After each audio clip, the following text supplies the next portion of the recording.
Greetings, good morning, and welcome everyone to Mind the Moment. This, my friends, is our coffee house in the cloud, a place for us to build community, get centered, feel connected, and shine a light on some of the many wonderful mindfulness instructors which New England has to offer. It is Friday, May 22nd, 2020, which is Harvey Milk Day, celebrated on this date every year in California and parts of Florida. Milk was the first openly gay elected official in the history of California. He was born in 1930 and assassinated in 1978. Earlier that same year, in a speech, he stated, quote, "Unless you have dialogue, unless you open the walls of dialogue, you can never reach to change people's opinion. Once you have dialogue starting, you know you can break down prejudice," end quote. I'm John Roberts from Harvard Pilgrim Health Care's Mindfulness program. In the spirit of offering what I hope will be an interesting and inspiring dialogue, allow me to welcome to her first time in the coffee house, Christine O'Shaughnessy, founder of Mindful Presence and creator of the app Present Guided Meditation, which currently has a rating of 4.5 out of 5 stars on iTunes with over 6,000 reviews. Good morning to you, Christine. Morning, John. Thank you very much. So in just a moment, I'll hand things over to Christine to lead us in a 10-minute guided meditation. Following that, I'm excited to have a chance to pick Christine's brain about some unusual and, dare I say, inspiring work that she's been doing with healthcare professionals. During that conversation, we'll also ask you to chime in with questions of your own, and we'll wrap things up just before 9 a.m. Now, you may have noticed at the bottom of your screen an option to open up a chat box. At any point, please do so, and use that chat box to type whatever questions or comments might come to mind. Now, Christine, is there anything you'd like to ask the folks at home to comment on as we get started? Yes. So I'd like everyone to just tune into their body and in one word, just describe how does your physical body feel right now? You know, we're so often living in our heads. It's important to just take a moment to actually reflect on how does my body feel? So it looks like we have a pretty large group of people practicing with us this morning. It's great to be with you all today. Please keep in mind that only Christine and I will be able to see what you type. And if we don't read your question or comment on air, please know that we do read and appreciate them all. And before we close, I will also point you towards some other ways that you can get in touch with us and provide an opportunity to provide us with feedback as well. So here's what folks are saying, Christine. So we have excited, tense, relaxed, scattered, restless, exhausted, sore, achy, sleepy but content, tired. So that's a bit of a gamut there that we're running. So let me turn it over to you then to get us started and maybe help us feel a little bit more centered in our bodies as we go along today. That's great. Thanks, John. And I too have felt all of those things at one time, right? This human condition. We all feel these different symptoms. All right, so today we're going to start with a practice, just getting in touch with our breath, with our body briefly, and then we're going to do a compassion practice, so a little loving kindness.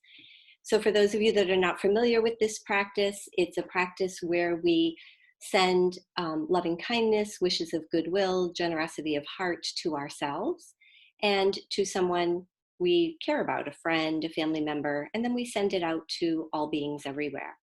And I'll guide you through it. Even if the words feel mechanical in nature, what's most important is your intention to awaken the heart. And in focusing on these phrases, we create deep concentration. We're basically planting the seeds of kindness, awakening, awareness, and this sense of feeling connected. So even if this feels a little foreign or uncomfortable, just give it a try. And if your mind wanders, you just bring your attention back to the phrase, the same way you would back to your breath or back to your body. Okay, so let's begin. So getting comfortable in your seat, either sitting all the way back in your chair, sitting a little bit forward. If you want to stand, if you've been sitting so much this week, feel free to stand, lie down, whatever feels comfortable for you. So let's begin by either letting your eyes close or you can keep your gaze downward and soft.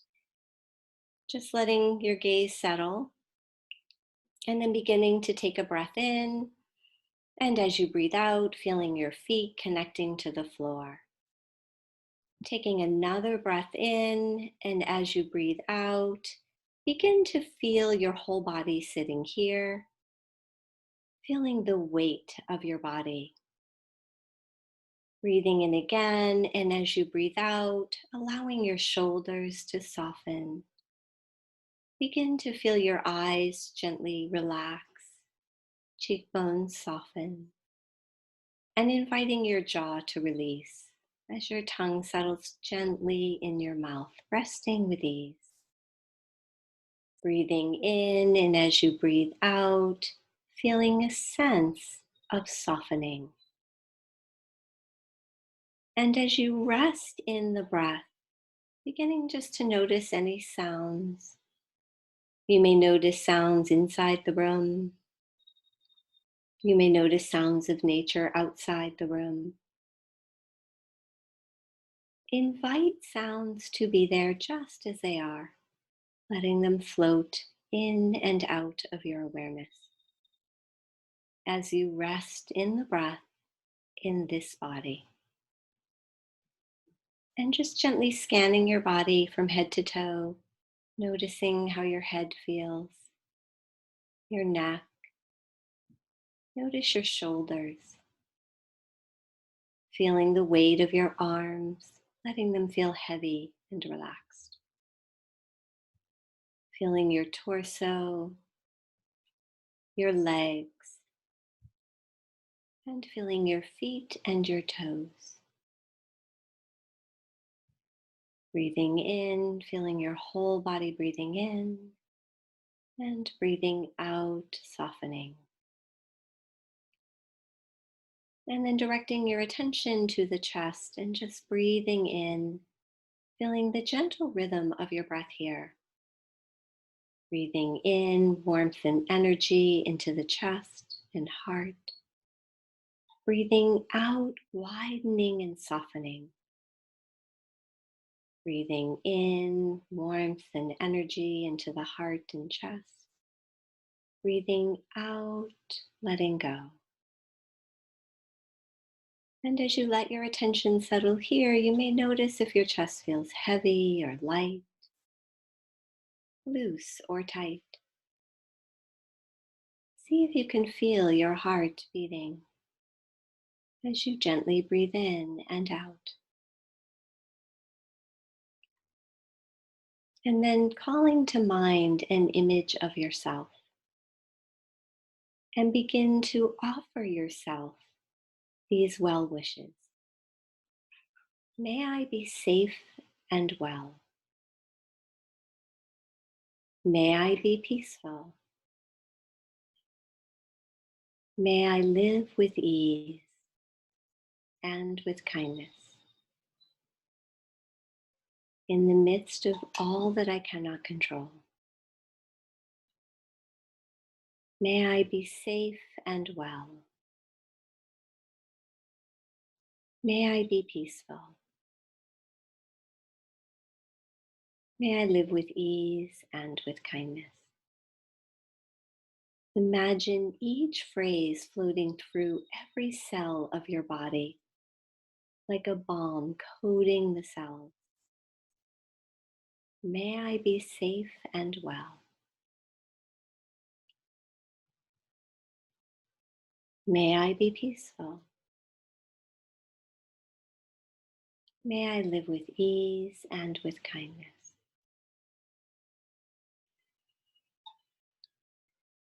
May I be safe and well. May I be peaceful.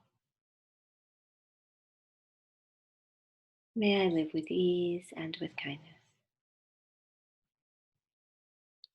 And then gently calling to mind a friend, somebody you care about, maybe somebody who could use the benefits of these practices today. Imagine them in your mind's eye. If a number of friends appear in your mind, see if you can pick just one and wish them well. May you be safe and well. May you be peaceful. May you live with ease and with kindness.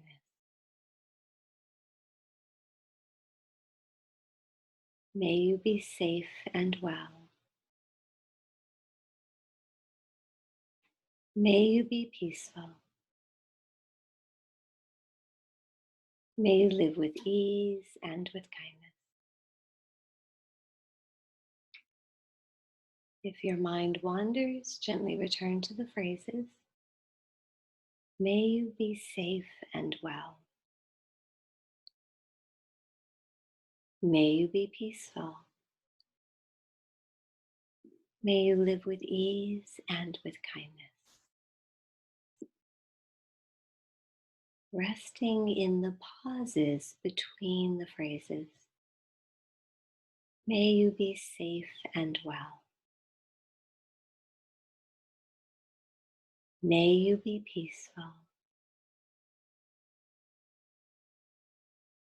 May you live with ease and with kindness.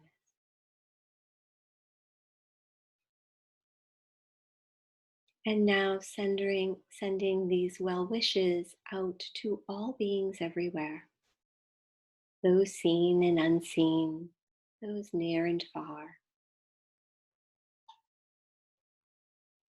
and to gather an image that represents that for you, maybe a picture of the globe,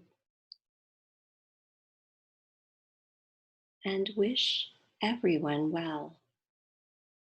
May we all be safe and protected. May we all be peaceful. May we all live with ease and with kindness.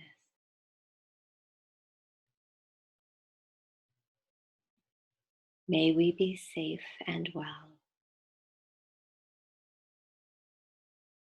May we be peaceful. May we live with ease and with kindness.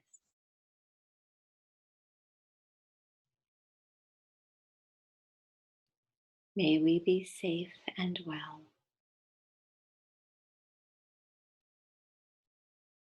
May we be peaceful. May we live with ease and with kindness.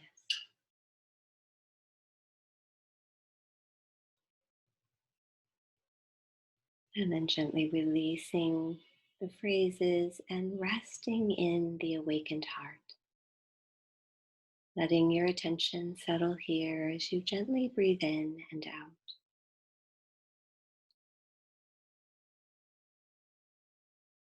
And noticing how you feel. Notice what's happening.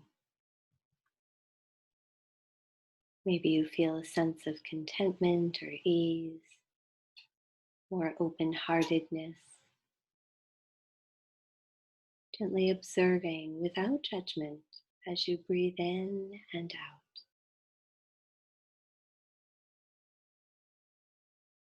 And then begin to feel your feet once again connecting to the floor. Feeling your whole body sitting here. And letting your attention expand outward to sound. Noticing sounds. And then gently tracking the sound of bells all the way to the end. If your mind moves into thought, gently return it to the sound of the bells.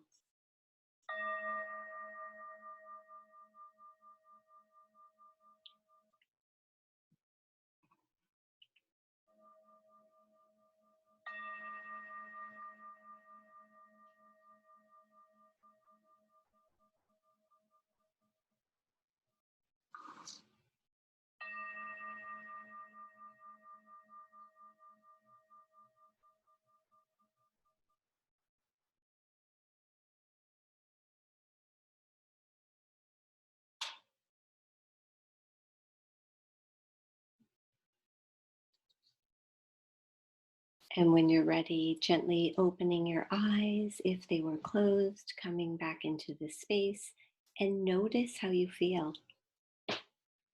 Welcome back. That's Oh, thank you. Thank you for that, Christine. So you know that there's several things I want to engage you on, but I'm gonna go out a little bit off script here and just ask you a little bit about compassion practice, which is yeah, also often referred to as metta or loving kindness practice. I feel like people who are encountering compassion practice for the first time, I mean, there's some people who it really speaks to right away, and other yeah, people, and I was one of these people who at first it feels a little bit bewildering, right? This sort of practice, and for me it took a while before I sort of understood that this type of practice wasn't about trying to make something happen out here, but about trying to make something happen in here. And I wonder if you can expand on that a little bit, just for folks who may not be familiar with this practice outside of what we just did. yes. So the practice is one of the best practices for really quieting that inner critic and rumination. And studies now show, scientific studies, that when we do compassion practice, it's affecting the midline cortex part of the brain. This is our default mode part of the brain, where we just fall back on old habits. And so this practice, which is so fascinating that they've been able to scientifically figure this out, really targets that. And so, in repeating the phrases, it's about awakening our own heart in a way that um, we're really just reflecting on our inherent goodness that we all have. It's just we get lost in self absorption, not in a bad way, right? This is just life. And so, this practice really brings us out of the I, me, mine frame of reference into the we collected consciousness, if you will, frame of reference. So it really allows us to connect with others, see that we're all having this human experience, this human condition, and it allows us to just be more relaxed and at ease with circumstances we can't control, with other people's behaviors and patterns that we can't control. And so I find personally it creates really strong boundaries of just resting in my own sense of self and my heart. Is that That's helpful? that's that's great. And one of the folks watching commented, "I feel calm and relaxed. I feel at peace. Focusing on myself is new and soothing." So that's wonderful. That is, Uh, and I do want to share actually, a lot of people when I teach this, sometimes they feel like, oh, I don't feel worthy of it. mm, It's sometimes really hard to send to yourself. And I'm just going to suggest to people, if you're one of those, it's okay to start just sending it out to others. You can send it to a benefactor, a neutral person. There's a whole methodology behind it. And so you can start offering it to others if sending it to yourself is more difficult right now. mm. So thank you again for that. You're welcome. So that's actually a good segue. So I was on a call with a colleague the other day, Christine. He made a reference to what he called the hidden wave of COVID-19. And he explained to me that this term refers to the feared coming of a mental health crisis related to the stress and anxiety of living through a pandemic. And much as is the case that COVID-19 itself is manifesting through a battery of physical symptoms, which were not at first apparent, it seems reasonable to presume that this hidden wave, too, will comprise symptoms that are both conspicuous, also subtle, acute and chronic, short-lived, and long-lasting. So this is a bridge to talking with you about the work that you're doing. As you've explained to me, a significant portion of your teaching work right now involves helping critical care nurses manage the inevitable trauma of treating COVID-19 patients. Now, as part of the ground rules that you and I discussed, we're not going to mention the names of the hospitals that you're working with, but I'm hoping that you can begin by setting the scene for us. Obviously, you're not being allowed into the wings where these nurses are actually working, and so they're bringing you in virtually through some sort of secure web conferencing platform. Can you describe what the experience of being virtually present with those nurses during their shifts has been like? Sure. So it's been an eye opener, really, to just see the depth of what's happening. What you see on the news versus actually being in there. It's pretty intense, and it's really challenged me in a way that I have to bring these practices in very short clips and in a way that's meaningful. And it has to be portable. They have to be able to have a practice that they feel an effect from immediately and they can take it with them. And as you said, I'm just on some computer monitor, in the middle of a nursing station. And it's done between shift changes. So the new shift comes on, all the nurses huddle. Depending on what happens in any given moment, I can start teaching, bells go off they go. Like, it's really, we always say, oh, the practice is meant to be done in the midst of your life. Well, this is the reality for these nurses. And so it's teaching them these skills in a way that um, they can find a sense of collectedness in the midst of the chaos. And because their jobs already require such a level of focus and concentration, that when they're on, they really can't go into fear, right? They can't go into grief and sadness of all that they're witnessing, right? They have to stay strong.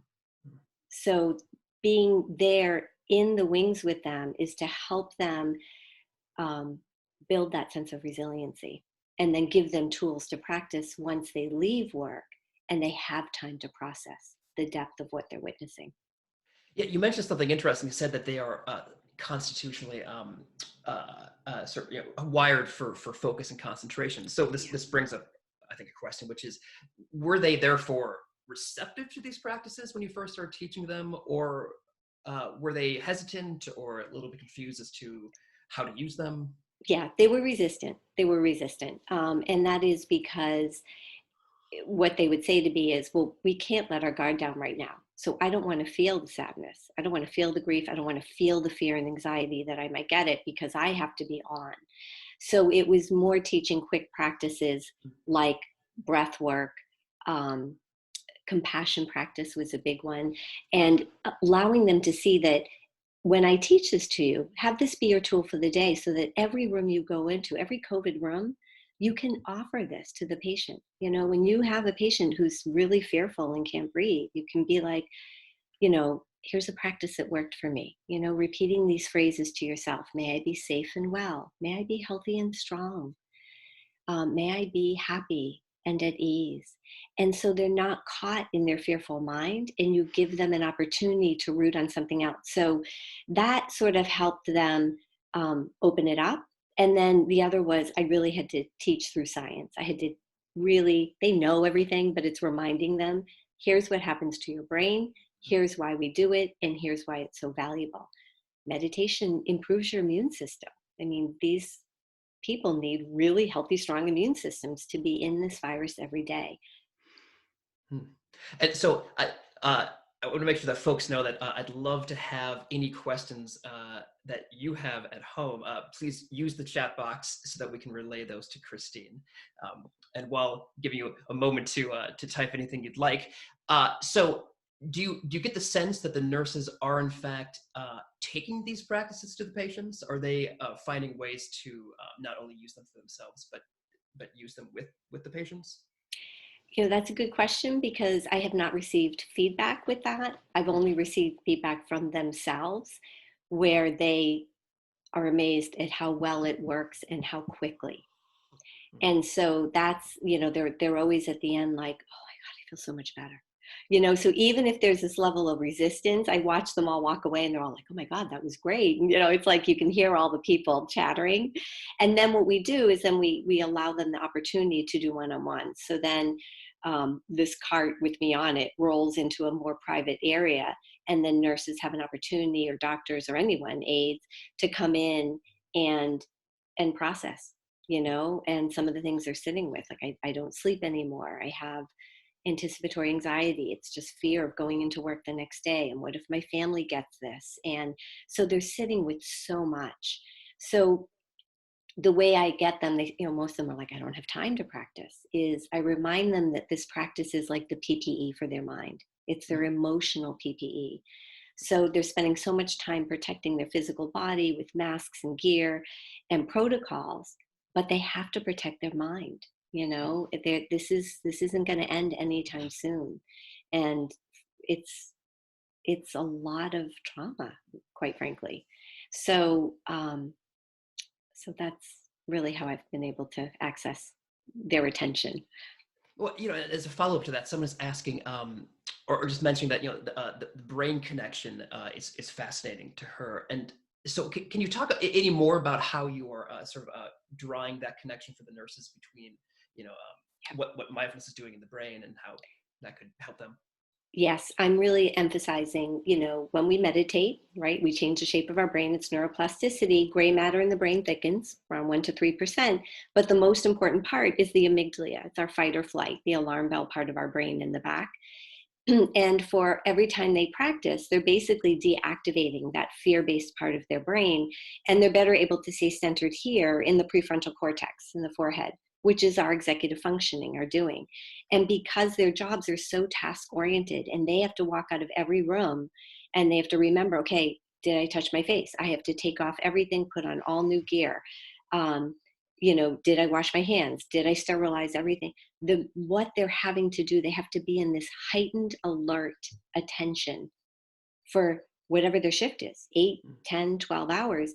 And so they really need practices that they can keep putting into place to deactivate that amygdala. Well, so that's actually a great segue to something I would love for you to talk about. I mean, so obviously these nurses don't have time to sit with you for 10 minutes and do a guided meditation like we did this morning. So how are you able to sort of teach them meaningful practices in just, these micro bursts? Yes.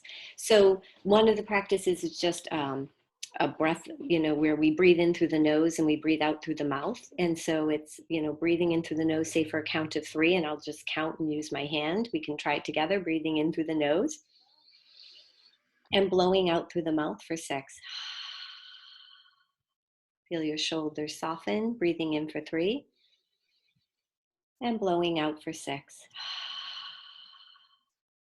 And then inhaling for 4. Exhaling for 8. 1, 2, 3, 4, 5, 6, 7, 8. Feel your feet. And we'll do literally 3 rounds of that. Compassion practice is a big one because it's something that they can do really quickly to bring the mind back into the body. We also do standing practice because they're standing in a huddle. Okay, we're going to rock forward onto your toes, rock back onto your feet, forward on the toes, back on the feet. And now we're going to stand still, breathe in, and then feel your feet, your ankle bones, your calf muscles. We go all the way up. Wherever you feel tension, take a deep breath into that tension, let it soften, and we quickly go right through the body, and then off they go. The other is RAIN, recognize, allow or accept, investigate, and note. As soon as we meet in the huddle, it's okay. Everyone just recognize, how are you feeling right now? Let's take 3 deep breaths. We're going to allow it to be there just as it is. We're going to breathe in, allowing, breathing out, accepting. We're going to investigate, where are you holding this in your body? Note the physicals, note it in one word, pulsing, heat, tension, emptiness, hollowness. Gently name the emotion, we name it, and then we come back to natural awareness on the breath, right? Non-identification. Whatever I'm feeling right now is not who I am. It's just an experience. And can I still be in this physical body and be grounded within this experience? And then the other thing, which is not meditation, is tapping. But it's a wonderful way to bring these nurses out of fear and panic. And we tap through the energy pathways of the body. And I have to tell you, John, your people, they were like, oh my God, what is she teaching me? And I'll be like, it's like Simon says, just even though you feel ridiculous, let's just go with it. And that is like the quickest tool to bring people out of a reactive state. So really, it's just pulling in all different tools. Well, Christine, I wish we could talk all morning. This has been fantastic, and so we'll have to have you back so you can tell us some more about what's been going on. We can maybe follow up about this. But Yeah. so as we're ending, I wanted to mention to the folks watching that at our last session on Tuesday, I asked viewers to leave us some feedback on these sessions by writing comments in the chat box. What's been working for you? How can we improve? Then the guest and I left the session, but we left the chat box open for about 5 minutes so that folks could type anything that they liked. Now, if you were here on Tuesday, you may recall that I tried to give us a little background music to listen to while the chat box was open for comments, but that didn't quite work out as I had planned. So we're going to keep the chat box open again until about 9:05, 9:06, but we will forgo the music this time. We really appreciated all the comments that folks left on Tuesday, and so anything you'd like to say today would be great as well. Okay, so let me just also remind everyone that we are back here every Tuesday and Friday at 8:30 a.m. Eastern Time. You can find the links to these sessions and other resources at our main site at harvardpilgrim.org/mindfulness. And whether or not you plan to stick around to leave us a comment this morning, please do send questions or comments at any time to askmtm@harvardpilgrim.org or leave a comment on our Facebook page. Actually, somebody asked about Christine's app, so we will post a link to her app on the Facebook page. Always, let us know what's on your mind. You can give me a call at my desk number, leave a voicemail message there if you like. It's 617-509-7047. And you can rewatch this session and older sessions on our YouTube page and find guided meditations on our SoundCloud page. All right, Christine, thank you for everything you've been doing. I wonder if you could actually leave us with this one resource that you think that people might find especially useful as they're practicing or continuing to grow their practice at this time. Well, if you really liked the loving kindness practice, my app does have a whole pack I created on loving kindness that I actually created after doing a silent retreat with Sharon Salzberg. So it's like such a part of me. So, I would really recommend that. And the other would just be a quick gratitude note to yourself every day. So you start your day, you sit at your remote desk, and on that, just a piece of Post-it, write one thing that you're grateful for and leave it on your computer on the edge all day so that you continually reflect on it throughout your day. Just one thing. It's very nice. All right. Thank you so much, Christine. We will bring you back. Have a great day. And, thank you again for all the work that you're doing. Thanks. Thanks, John. I really enjoyed it. Have a great day. Oh, sorry. Cut her off too fast. But okay, thank you to everyone for joining us today. I'm going to step out now, but do stick around and leave us a comment if you can. We'll hope to see you soon and have a momentous day.